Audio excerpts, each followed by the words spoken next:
Hello everyone, I'm CP Jadon, your UGC Net Management faculty, and today we are going to learn about business ethics and ethical dilemmas.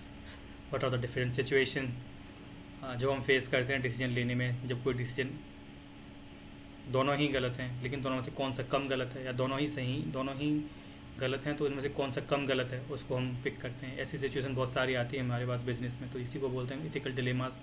तो वहाँ हमें थोड़ा decision लेने में आसानी होती है, तो वहाँ हम एथिक्स को अप्लाई करते हैं और डिसीजन लेते हैं। लेकिन उससे पहले थोड़ा सा रिकैप कर लेते हैं कि कल हमने क्या किया था। कल हमने देखा था social corporate social responsibility CSR, जहाँ पे हमने कुछ प्रिंसिपल्स देखे थे, उनके पर्सपेक्टिव देखे थे कि ग्लोबल पर्सपेक्टिव पे अप्लाई करते हैं या लोकल है या स्टेक होल्डर पर्सपेक्टिव है। और उसके बाद हमने कुछ मॉडल्स देखे थे, जैसे एकर का मॉडल हो गया, मिल्टन का मॉडल हो गया, है ना, और या फिर कुछ इंडियन मॉडल थे, जैसे स्टेटिस्ट मॉडल नेहरू जी का था। तो ये सब हमने कल देखा था। तो आज देख लेते हैं business ethics and ethical dilemma. तो सबसे पहले बिजनेस एथिक्स क्या होता है। बेसिकली आप जो एथिकल प्रैक्टिसेस हैं, जो एथिकल प्रैक्टिसेस बोल सकते हैं, ethical practice in the sense कि जो मोरल प्रिंसिपल हैं, आप मोरल प्रिंसिपल्स को जब अपने बिजनेस करने में अप्लाई कर देते हो, तो जो फिर एरिया जो एक फील्ड बनता है स्टडी का, उसे हम बोल देते हैं बिजनेस एथिक्स, है ना। इसमें क्या होता है, बेसिकली आपको डिसीजन लेने होते हैं। जब किसी आप बिजनेस कर रहे हैं, तो आप एक ऐसी सिचुएशन है जहाँ आपको डिसीजन लेना है, तो वो डिसीजन कैसा होना चाहिए, मोरली एंड एथिकली करेक्ट होना चाहिए, है ना। तो वहाँ जो डिसीजन ले रहे हैं वो आप ऑनेस्टी, फेयरनेस और इंटीग्रिटी के बेस पे लें, जिससे क्या हो कि एक इन्वायरमेंट क्रिएट हो जहाँ पर ट्रस्ट हो सके और रिस्पेक्ट हो among employ, customer and stakeholder. तो अब इसकी डेफिनेशन देख लेते हैं क्या है। Business ethics refers to the application of moral principle in the business environment. It involves making decision based upon honesty, fairness, and integrity. Ethical business build a culture of trust and respect among employee, customer, and shareholders. कि जब आप ethically correct decision लेते हैं, जब आप moral standard को high रखते हैं और उनके बेस पे आप जब करेक्ट डिसीजन लेते हैं, सही डिसीजन लेते हैं, तो उससे क्या होता है, एक रिस्पेक्ट होती है कंपनी के लिए। वो रिस्पेक्ट लोग, कस्टमर भी दिखाते हैं, एम्प्लॉय भी कहते हैं कि हाँ एक निष्पक्ष तरीके से फैसला लिया जाता है, रूल बेस्ड पॉलिसी रखी गई है, फेयर प्रैक्टिसेस का इस्तेमाल किया गया है। तो यही है हमारा बिजनेस एथिक्स। इसमें की एरिया कौन कौन से बनते हैं, corporate governance, corporate social responsibility, कि आपने अगर समाज से कुछ लिया हुआ है तो ये आपकी नैतिक जिम्मेदारी है कि आप समाज को कुछ वापस तो करें। अगर आपने किसी से कुछ लिया है तो आप उनको वापस करेंगे। तो यही हम एक कह सकते हैं, सोशल रिस्पॉन्सिबिलिटी की बात है। एक फेयर ट्रेड प्रैक्टिसेस की, आप फेयर ट्रेड प्रैक्टिसेस का इस्तेमाल कर रहे हैं, आप कोई इनसाइडर ट्रेडिंग नहीं कर रहे हैं, है ना, या आप जो ट्रेड प्रैक्टिस कर रहे हैं उनमें गलत तरीके का इस्तेमाल नहीं कर रहे हैं। आप जो नियम और कायदे हैं, जो रूल्स बनाया गया है, उसी के अकॉर्डिंग आप खेल रहे हैं। ऐसा नहीं कि जो रूल्स बने उनके अगेंस्ट जा रहे हैं आप। एम्प्लॉय राइट्स एंड वेलफेयर, कि जो रूल्स एंड रेगुलेशन पहले से जो एम्प्लॉय को प्रोटेक्ट करने के लिए बने हुए, लेबर लॉ ऑलरेडी एग्जिस्ट करता है ना, तो उसके अकॉर्डिंग जो 8 घंटे काम करने का है, लेकिन आप 10 घंटे काम करा रहे हैं, तो ये नहीं कर सकते, ये एथिकल प्रैक्टिसेस में नहीं आएगा बिजनेस की में, है ना। और ऐसे इन्वायरमेंटल रिस्पॉन्सिबिलिटीज़ हैं। इन्वायरमेंटल रिस्पॉन्सिबिलिटी है कि आप फोकस ऑन सस्टेनेबल प्रैक्टिसेस, के आप सस्टेनेबल प्रैक्टिसेस हैं उन पर फोकस रखें, आप रिसोर्स का कम से कम इस्तेमाल करें और इफ़िशिएंटली इस्तेमाल करें, और आप जो पोल्यूशन क्रिएट कर रहे हैं वो कम से कम हो। तो ये कुछ एरिया बनते हैं जहाँ पर बिजनेस एथिक्स को अप्लाई करते हैं डिसीजन लेने के लिए। तो ब्रांचेज ऑफ एथिक्स, एथिक्स की कौन कौन सी ब्रांच है। पहली होती है नॉर्मेटिव एथिक्स। नॉर्मेटिव एथिक्स में क्या है कि व्हाट शुड आई डू, ये गाइड करता है कि आपको क्या करना चाहिए, क्या होना चाहिए, इस तरह के सवालों का ये जवाब देते हैं।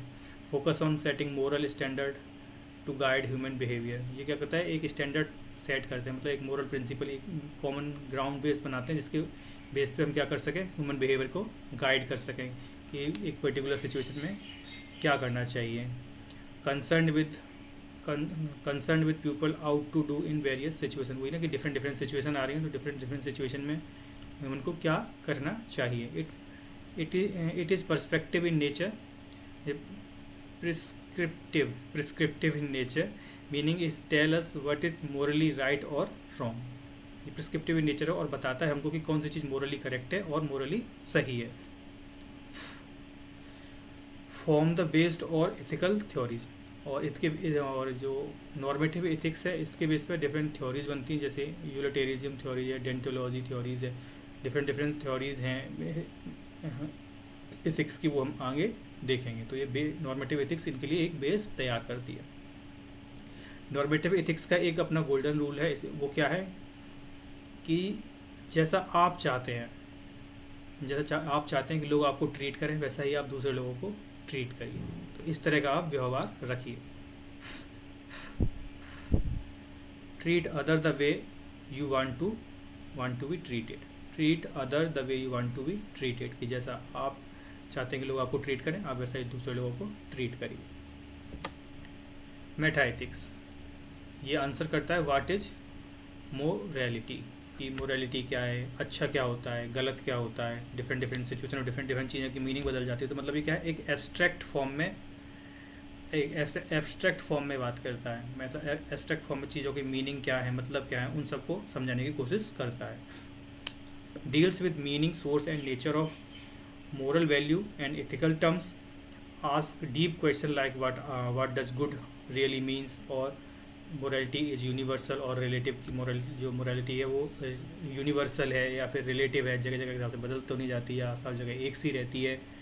it does not guide action but analyze moral language and logic, ये कोई एक्शन बेस्ड नहीं बताता हमको कि ऐसा कर लो, ये एक्शन सही है, ऐसा करना सही होगा, बल्कि ये हमें एक लॉजिक प्रोवाइड करता है ना।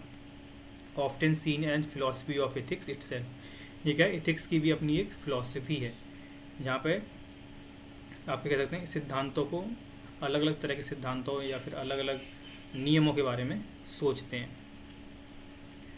और इसकी हिंदी देखें तो यह एक नैतिकता की मूल प्रकृति है, सूत्र और शब्दों के अर्थ की जांच करता है। यह नहीं बताता कि क्या करना चाहिए, जैसे नॉर्मेटिव में बताता है ना वो क्या करना चाहिए, वो इस तरह का जवाब यहाँ नहीं मिलता है हमें, बल्कि यह पूछता है कि अच्छा या सही वास्तव में क्या होता है, अच्छा क्या होता है या गलत क्या होता है, इस तरह की चीज़ों में मतलब हमें बताता है शब्दों का meaning. Applied ethics, applied ethics जैसे नाम से ही सजेस्ट हो रहा है कि जब आप जो इथिकल थ्योरीज और रूल्स हैं, है ना, नॉर्मेटिव एथिक्स के, जब आप उनको रियल लाइफ प्रैक्टिस में, जो मोरल प्रिंसिपल्स हैं उनको रियल लाइफ जो बिजनेस प्रॉब्लम है उनमें जब आप अप्लाई करते हैं, तो या रियल लाइफ प्रॉब्लम्स में आप उनको लगाते हैं और डिसीजन मेकिंग लेने के लिए, तो उसको हम अप्लाइड एथिक्स बोल देते हैं, है ना। तो it's practical in nature, dealing with the field like medicine, business law and environment and technology. जैसे कि नॉर्मेटिव एथिक्स बता रहा था कि क्या करना चाहिए, वहीं मेटाफिजिक्स बोल रहा हूँ, मेटा इथिक्स है हमारा, वो हमें बता रहा है कि क्या हो, एक लॉजिक सेंस देता है कि क्या है क्या नहीं है, इसका मतलब क्या है, एक लॉजिक सेंस प्रोवाइड कर रहा है। लेकिन अप्लाइड एथिक्स क्या कह रहा है, ये एक एक्शन बेस्ड है, जो हमें एक्शन बता रहा है कि आप ये काम करें। Help make ethical decision in controversial और complex area, bridge the gap between theory and practice, क्योंकि ये अप्लाइड है तो ये क्या, थ्योरी और प्रैक्टिस में एक समावेशन बैठाने की कोशिश करता है। इसके एग्जांपल्स देख लेते हैं, जैसे कि मेडिकल एथिक्स में बहुत सारे ऐसे टर्म्स या ऐसी सिचुएशंस हैं जहाँ पे आपको डिसीजन लेना होता है, और बहुत सारे ऐसे कह सकते हैं, जैसे कि अबॉर्शन हो गया। अबॉर्शन जैसे इंडिया में बैन है, लेकिन अगर आप यूरोप के इन सर्टेन कंट्री में देखें तो वहाँ पे अबॉर्शन लीगल है। जैसे इंडिया में अगर हम लोग कहते हैं कि नहीं, बच्चा होता है उसमें एक अपनी जान होती है, अबॉर्शन नहीं कराना चाहिए, लेकिन जो वेस्टर्न में तर्क दिया जाता है कि एक औरत को, एक जो वुमेन है उसको अपनी बॉडी पे अधिकार होता है, तो वो उसके अकॉर्डिंग खुद डिसीजन लेगी कि उसे क्या करना है। तो इस तरीके की जो कॉम्प्लेक्स डिसीजन होते हैं उनमें हमें ये एथिक्स हमें बताती है कि क्या डिसीजन हमें लेना चाहिए। बिजनेस एथिक्स हो गए, जैसे इनसाइडर ट्रेडिंग या विसिल ब्लोइंग। इनसाइडर ट्रेडिंग क्या होता है कि आप जब अंदर की इन्फॉर्मेशन को मतलब बाहर बता देते हैं, जो कि बताना गलत माना जाता है, जिससे कि क्या शेयर बहुत ऊपर नीचे भाग जाते हैं, है ना। जैसे वो एक वेब सीरीज बनी थी, जो केस भी हुआ था काफ़ी बड़ा, मेहता स्कैम, उसमें क्या होता है, इनसाइडर ट्रेडिंग ही हुई थी। विसल ब्लोइंग क्या होता है कि आप अगर कुछ अनएथिकल प्रैक्टिस या कुछ ऐसी प्रैक्टिस हैं जिसको बाहर लोगों को जानना ज़रूरी है, कंपनी में कुछ ऐसा हो रहा है, तो एक इंसान आके, कंपनी का जो एम्प्लॉई होता है या कंपनी में काम कर रहा है, तो वो आके और लोगों को बताता है कि ऐसे ऐसे कंपनी में गलत हो रहा है और लोगों को अवेयर करता है इस बारे में, तो उसको बोल देते हैं विसल ब्लोइंग। अब ये गलत है, ये तरीका या सही है, इस तरह के ये डिस्कशन के पॉइंट बन जाते हैं, है ना। जैसे कि AI based data privacy and cyber crime, जो विसल ब्लोइंग की बात कर रहा हूँ, जो एक इंडियन ओरिजिन के काम करते थे ओपन AI में जो है हमारा, तो वो अपने घर में मरे हुए मिले थे और बोला गया था कि उन्होंने सुसाइड कर लिया, लेकिन उनका कुछ, वो एक विसल ब्लोअर थे, AI बेस्ड जो कंपनी ChatGPT जिनका है, तो उन्होंने बताया था कि वहाँ कुछ गलत हो रहा है, लेकिन कुछ दिन बाद वो मरे हुए मिले अपने घर में। तो इस तरीके की चीज़ें होती हैं, है ना। तो हमें इस जो जहाँ ऐसे डिसीजन होते हैं, जैसे डेटा प्राइवेसी एक बहुत बड़ा इशू है, तो ऐसे मुद्दों पर जब हम डिसीजन लेने की बात करते हैं तो वहाँ पर अप्लाइड एथिक्स का हम इस्तेमाल करते हैं और वो हमें डिसीजन गाइड करता है कि हमें क्या करना चाहिए और क्या नहीं। उसके बाद देख लेते हैं एथिकल थ्योरीज कौन कौन सी हैं। तो पहली है हमारी डेंटोलॉजिकल एथिक्स। ये क्या है? ड्यूटी बेस का मतलब होगा कर्तव्य बेस, जो आपका काम है वो आप करो, है ना। आपका कर्तव्य क्या है उस पर आपका फोकस होना। ये किसने बताया था, मतलब प्रपोज की थी इमैनुअल कांट ने इसे प्रपोज किया था। Focus on duties and rule rather than outcome. जैसे हम एक लाइन कहते हैं ना कि कर्म करते जा फल की चिंता मत कर, वही चीज़ है यहाँ पे कि आप जो काम कर रहे हैं वो रूल बेस्ड होना चाहिए और अपना काम आप करते जाइए, आउटकम की चिंता मत करिए। यही होती है हमारी deontological ethics. If the action follow moral rule it's condition it's consider ethical. जो मैंने अभी बताया, कर्तव्य नियमों और दायित्वों का पालन करने पर जोर देता है। परिणाम चाहे जो भी हो, अगर कार्य नैतिक नियमों का पालन करता है तो वह सही है। टेलोलॉजिकल एथिक्स, ये क्या है? कॉन्सिक्वेंस बेस है कि अगर आपने कोई काम किया है और उसका परिणाम कैसा, उसके बेस पर डिसाइड होता है कि वो चीज़ सही थी या गलत। या मान लो आपने कोई काम किया और वो सही हुआ तो सही मान लिया जाएगा, लेकिन आपने कोई काम किया अगर वो गलत निकला तो फिर वो आपको गलत डिसीजन मान लिया जाएगा, है ना। तो आउटकम के बेस पे होता है। परिणामों के आधार पर आपकी नैतिकता को मापा जाता है कि जो परिणाम आया है लास्ट में उसके आधार पर नापा जाएगा कि आपने सही किया या गलत किया। ये क्या है? उपयोगवादिता का प्रमुख रूप है, मतलब यूटिलिटरिज्म का एक मुख्य रूप है। यूटिलिटरिज्म यही होता है। So focus on result of an action, ये रिजल्ट के जो एक्शन उसके रिजल्ट पर फोकस करता है। An action is ethical, it leads to good outcome. अगर जो आपने एक्शन लिया है उसका आउटकम अगर सही निकलता है तो उसको क्या मान लेते हैं? सही मान लेते हैं। जैसे कि एग्जाम्पल भी लिखा हुआ है, using a fake degree for a job if it increase sale some में जस्टिफाई इट एज गुड। अगर आपने फेक डिग्री का इस्तेमाल किया है, मान लो वो सेल्स इंक्रीज कर दे रहा है, आपने कुछ गलत डेटा का इस्तेमाल किया है जो कि आपकी सेल्स को बढ़ा दे रहा है, तो कुछ लोग बोलेंगे ठीक है काम चल रहा है और चीज़ें बढ़ रही हैं, लेकिन वो क्या है? गलत है। कुछ इस थ्योरी के अकॉर्डिंग कहीं हम कह सकते हैं कि सही भी है क्योंकि आउटकम बेस्ड है, लेकिन जो अदर थ्योरीज है उनके बेस पे वो क्या होगा? बिल्कुल गलत है ना। तो यही हमारा टेलोलॉजिकल एथिक्स क्या है कि आउटकम बेस्ड होती है। वर्चू एथिक्स ये प्रपोज किया था ये किसने? अरिस्टोटल ने। Focus on character virtue like honesty, courage and compassion. Ethics is about being a good person. ये एक व्यक्ति के गुण पर फोकस करता है, जैसे honesty, integrity, fairness and self control. तो इनके बेस पर जब हम काम करते हैं तो हम बोलते थे virtue ethics. Ethics of care, ethics of care कि आप लोगों के बाद कितने कंपन से आप कितने एम्पैथेटिक हो, रिलेशनशिप हो, कि दूसरों की केयर करते हो कि नहीं, है ना। तो ये होती है हमारी एथिक्स ऑफ केयर। एक है कॉन्ट्रैक्टेरिज्म एथिक्स। ये क्या? Social contract theory. मतलब यहाँ पे हम कहते हैं कि जो सर्व समाज ने एक साथ एक कॉमन ग्राउंड बना लिया, है ना, और उस पर सब लोग एग्री हो गए, तो उसी को हम बोल देते हैं कौन सा थ्योरी? सोशल कॉन्ट्रैक्ट थ्योरी या contractualism. Inspired by Thomas Hobbes and Johns Rawls, ethics based on agreement और contract among rational individual, society form moral norms through mutual agreement. लोग आपस में बैठते हैं और एक कॉमन बात पर आकर वो मान लेते हैं कि हाँ ये बात ठीक है, समाज में ऐसा ही होना चाहिए। जैसे कि अगर देखें तो अगर जैसे हरियाणा था, वहाँ खाप बोल चलती थी, मतलब पंचायत का एक तरीके से राज बोल देते हैं, है ना। तो वहाँ पर क्या था कि एक लोकल एग्रीमेंट ही बना लेते थे वो लोग। लोकल एग्रीमेंट क्या था कि जो लोग वहाँ जो लोग थे कुछ, उन्होंने वो एग्रीमेंट बना रखा था और वो समाज में एक्सेप्टेबल भी था, क्योंकि वहाँ उन लोगों की चलती थी, है ना। तो चलने इन द सेंस कि वहाँ एक कॉमन सेंसेस बन गया था और उनके अकॉर्डिंग वो लोग काम करते हैं। तो ये सोशल कॉन्ट्रैक्ट थ्योरी की समाज के बीच में एक समावेन बैठ जाना और उन्हीं को नॉर्म्स मान लेना। यह सिद्धांत सामाजिक अनुबंधों के आधार पर नैतिक मापदंडों की स्थापना पर आधारित होता है।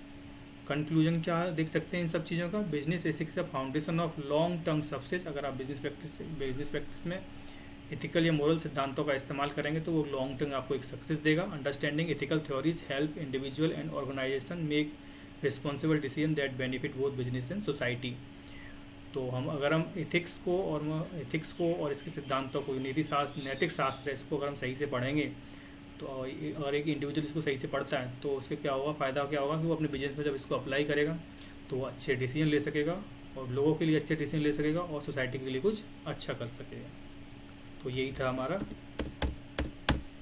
बिजनेस एथिक्स, जहाँ हमने देखा ब्रांड को एथिक्स क्या होता है, उसके की एरियाज कौन कौन से होते हैं, और नॉर्मेटिव एथिक्स, मेटा एथिक्स क्या होते हैं, अप्लाइड एथिक्स क्या होता है, कुछ एथिकल थ्योरी, डेंटोलॉजी, टेलोलॉजी, ये सब हमने देखा। अब देख लेते हैं आगे एथिकल डिलेमा क्या होते हैं। एथिकल डिलेमा क्या होते हैं? N ethical dilemma is a situation in which person face a difficult choice between two option neither of which is clearly acceptable from an ethical point of view. इसमें क्या होता है कि दो डिसीजन हैं, मतलब दो डिसीजन हैं, अगर दोनों ही सही हैं तो कोई दिक्कत ही नहीं, आप इनमें से कोई एक चूज कर लोगे।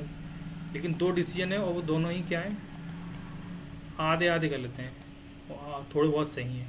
तो फिर अब इन दोनों में आपको देखना है कि कौन सा कम गलत है,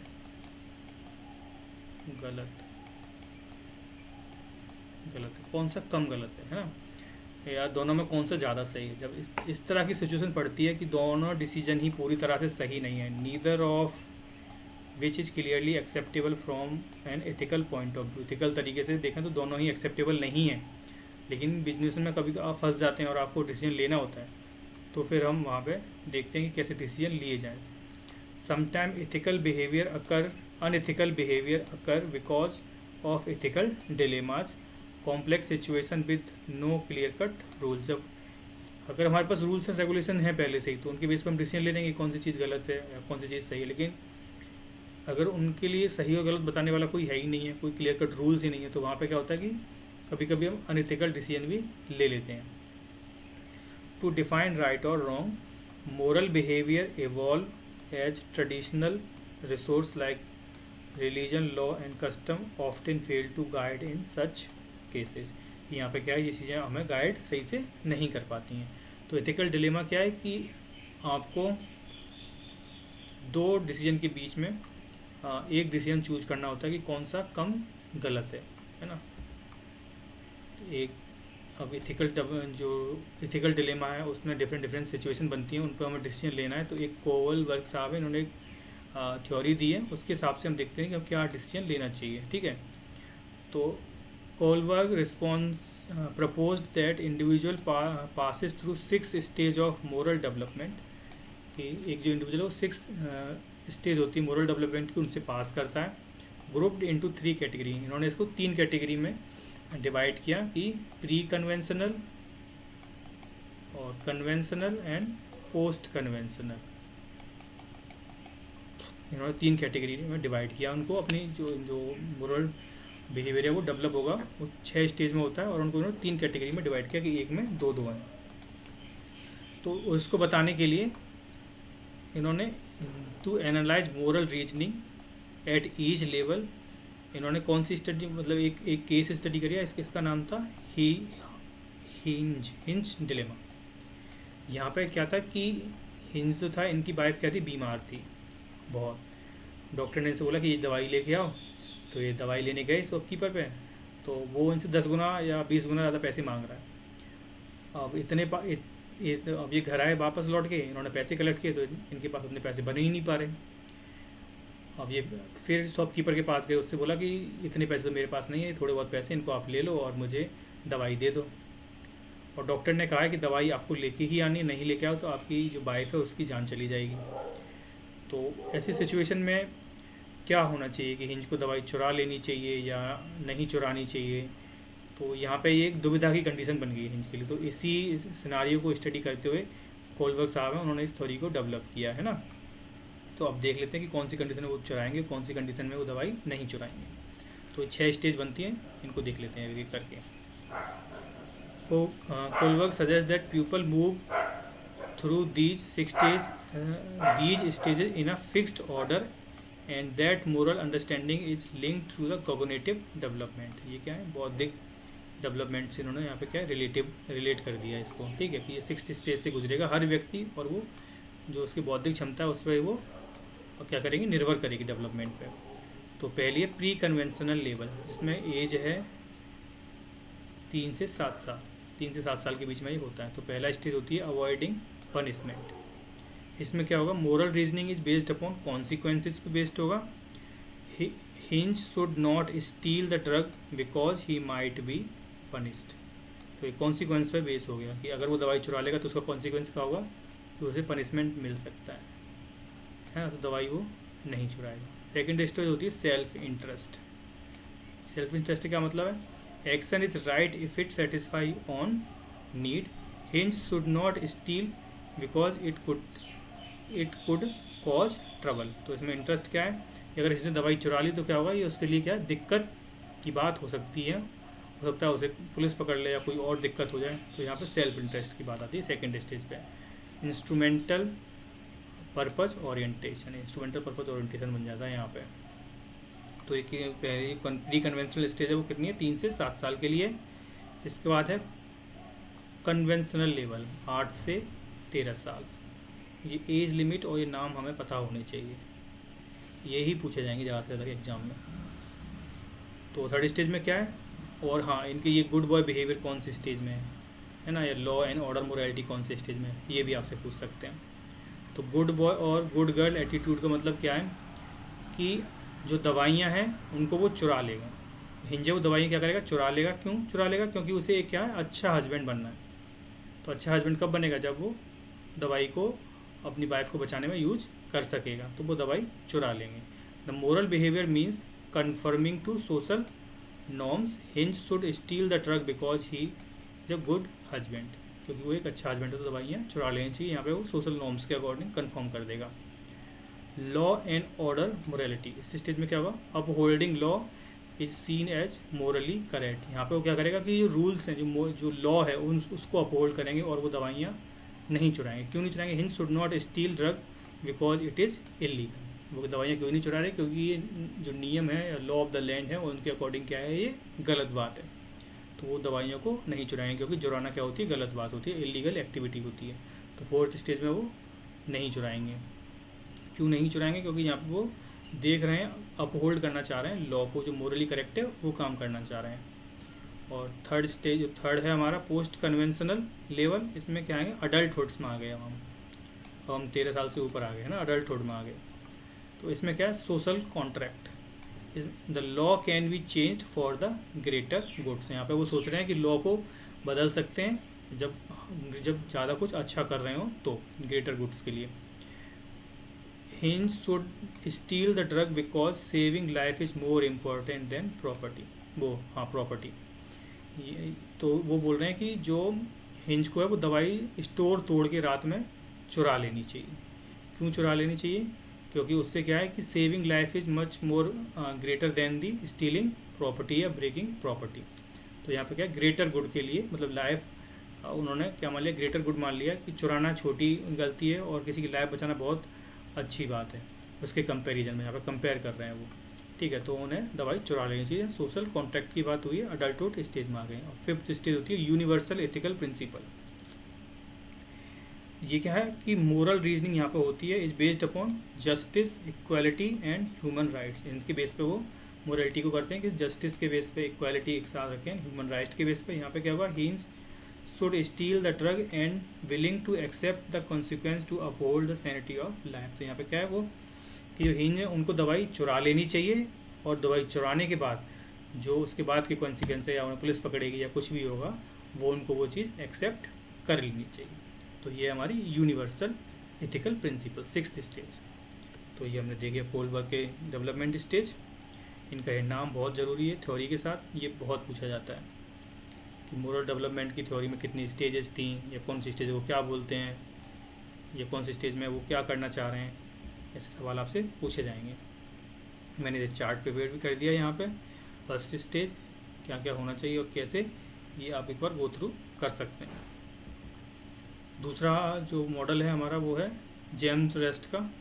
एथिकल डिलेमा में आप फंसे तो कैसे डिसीजन लें, ये मोरल डेवलपमेंट का वो है एक और जेम्स रेस्ट का 4 कंपोनेंट मॉडल। इन्होंने 4 स्टेजेस बताए। मोरल स्टेज यहाँ पे क्या है, rest proposed moral behaviour require the following 4 psychological component. यहाँ 4 साइकोलॉजिकल कंपोनेंट्स होते हैं। कौन कौन से हैं, मोरल सेंसिटिविटी, या मोरल सेंसिटिविटी मतलब है कि recognise how action affect other. आप इतने सेंसिटिव होने चाहिए कि आपको पता होना चाहिए कि जो आप एक्शन लेने वाले हैं या जो आप एक्शन लेने वाले हो उनसे कौन कौन से लोग या किन लोगों पर फ़र्क पड़ेगा। फिर moral judgement, deciding what is right based upon ethical reasoning. फिर आप एथिक्स लगाएंगे उसमें और आप देखेंगे कि वो डिसाइडिंग और क्या सही है क्या गलत है वो आप डिसाइड करेंगे। जब तीसरे स्टेज में आएंगे कि moral motivation, valuing ethics upon personal gain, कि आप जो डिसीजन निकला है उसको आप अपने पर्सनल गेन से ऊपर रखेंगे। ऐसा ना हो कि जो आपके कुछ मतलब आपका प्रॉफिट कंप्रोमाइज़ हो रहा था तो आपने जो अपना पर्सनल जो इंटरेस्ट था उसको आपने पहले रख दिया, ना कि जो सही था उसको आप आगे रखें। तो आप ये ना करें और आप जो इथिकल हैं, इथिकल डिसीजन जो उसी को आप ऊपर रखें, पर्सनल गेन के ऊपर रखें। Moral character, having the strength to follow through an ethical decision despite obstacle, कि आप सही डिसीजन को ही फॉलो करें चाहे कितनी भी दिक्कत आए तो भी, और आप कोशिश करें कि आप सही के साथ खड़े रहें। तो ये हमारा जेम्स रेस्ट का मॉडल। फिर है Rushworth Kidder 9 step to resolving an ethical dilemma. इन्होंने 9 स्टेप बताया कि एथिकल डिलेमा को कैसे रिजॉल्व कर सकते हैं। तो पहला था क्लियरली डिफाइन द प्रॉब्लम। आप पहले प्रॉब्लम को डिफाइन करें। Identify the shareholder affected by the stakeholder affected by the decision, कि आप कौन कौन से स्टेक होल्डर हैं, क्या क्या फ़र्क पड़ रहा है, उनको आप क्लियरली आइडेंटिफाई करें। Understand how the situation is evolve, आप और जो सिचुएशन कैसे इवॉल्व हो रही है उसको आप देखें।